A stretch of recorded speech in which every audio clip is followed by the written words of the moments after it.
अध्यात्म साधना, परम ऊर्जा और त्रिनेत्र के भाव प्रसंगों का नतीजा है शिव नेत्र, जिसमें सद्गुरु के द्वारा उन बातों का विस्तृत वर्णन किया गया है जो किसी भी इंसान के अंदर मौजूद तो है, लेकिन वो उस परम ऊर्जा की पहचान नहीं कर पा रहा, जो उसे ब्रह्मांड के केंद्र में ले जाकर शिव के समान साधक बनाती है।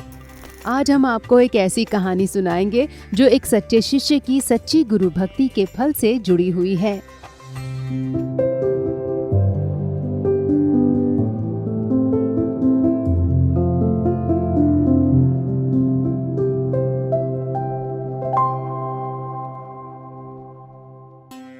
ये कहानी है सद्गुरु स्वामी कृष्णानंद जी महाराज की संत कबीर से भेंट को लेकर।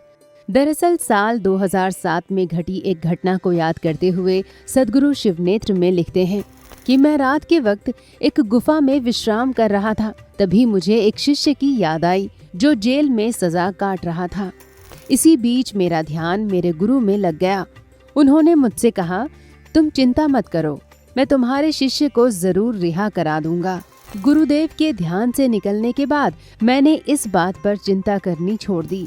ठीक 2 दिन बाद मैं फिर से गहरे ध्यान में चला गया। मुझे ऐसा आभास हुआ कि एक दिव्य पुरुष मुझे अपनी ओर बुला रहे हैं। चूंकि ऐसी यात्राओं का मैं कई बार अनुभव कर चुका था, लेकिन ये उन सब से अलग थी। मेरी चेतना केंद्र विराम में थी। मैं इस दौरान कुछ नहीं कर रहा था, केवल सवारी की तरह इस यात्रा को देख रहा था। तभी मुझे एक सागर दिखाई दिया जिसका रंग पारदर्शी था। उसमें कई रंगों के कमल खिले थे और हंस तैर रहे थे।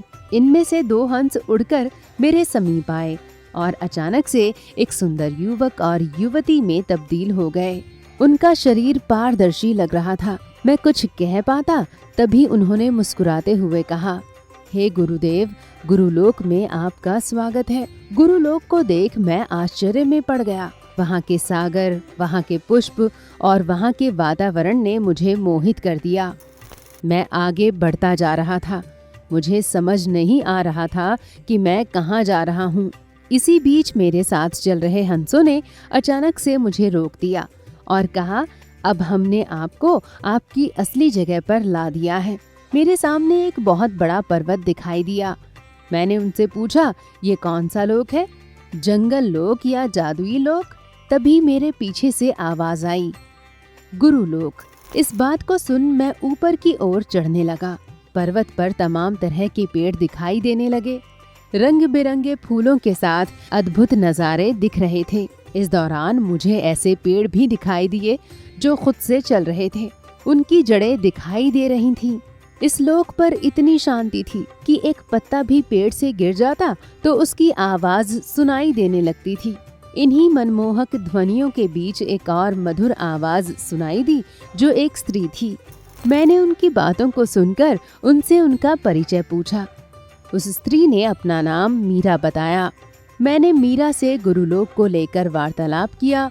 उन्होंने मुझे इस लोक के बारे में बताते हुए देवी लोक, शिवलोक, विष्णुलोक, ब्रह्मलोक, पितरलोक और मानव लोक के बारे में भी बताया। मीरा अपनी बातों को समाप्त करने के बाद सद्गुरु को एक रहस्यमयी प्रकाश दिखाती है। वो अंडाकार था और ऐसा प्रतीत हो रहा था कि सारी सृष्टि को इसी ने अपने आकर्षण से नियंत्रित किया हो। इसे देख सद्गुरु की आंखें खुली की खुली रह गईं। तभी मीरा उन्हें उस जगह पर ले गई जहां पहुंचने के बाद स्वामी कृष्णानंद जी महाराज को सारी तपस्या का फल प्राप्त हो गया। दरअसल गुरुलोक में 2 हंसों के जरिए मीरा मिलती हैं और यही मीरा सद्गुरु को उनके गुरुदेव कबीरदास से मिलवाती हैं। संत कबीर से हुई मुलाकात को याद करते हुए सद्गुरु लिखते हैं कि देवी मीरा के साथ मैं उस अंडाकार रहस्यमयी प्रकाश लोक में गया जहां अर्धचंद्राकार आकार से एक तजोमय इंसान बाहर निकलता है। मुझे ये एहसास हो गया कि यही मेरे गुरुदेव हैं। मैं उनके चरणों में गिर गया। कब तक गिरा रहा नहीं पता चला। तभी मेरे सिर पर उस महान आत्मा के हाथ गए और उन्होंने मुझे उठाते हुए कहा कि वत्स, यही मेरी दुनिया है जहाँ न तो तुम्हारा वायुयान पहुँच सकता है और न ही रॉकेट। कोई पहुँच सकता है तो वो एक श्रद्धावान इंसान जो अपने गुरु के प्रति सच्ची निष्ठा रखता हो। अंततः स्वामी कृष्णानंद जी महाराज संत कबीर से पूछते हैं कि गुरुदेव, क्या आप हमेशा इसी रूप में रहते हैं? संत कबीर कहते हैं कि देखो, मेरा कोई अपना रूप नहीं है, क्योंकि पृथ्वी पर मेरा कोई शरीर ही नहीं मिला।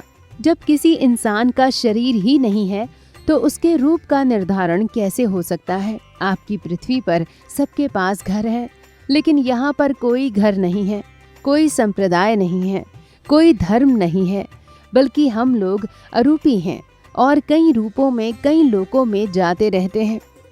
तो दोस्तों, ये सद्गुरु स्वामी कृष्णानंद जी महाराज की संत कबीर से मुलाकात की कहानी है। आप क्या सोचते हैं इस वीडियो को लेकर? कमेंट बॉक्स में ज़रूर बताएं। और सद्विप्र समाज सेवा संस्थान व सद्गुरु धाम से जुड़ने और अपना योगदान देने के लिए स्क्रीन पर दिए गए QR कोड को ज़रूर स्कैन करें। धन्यवाद।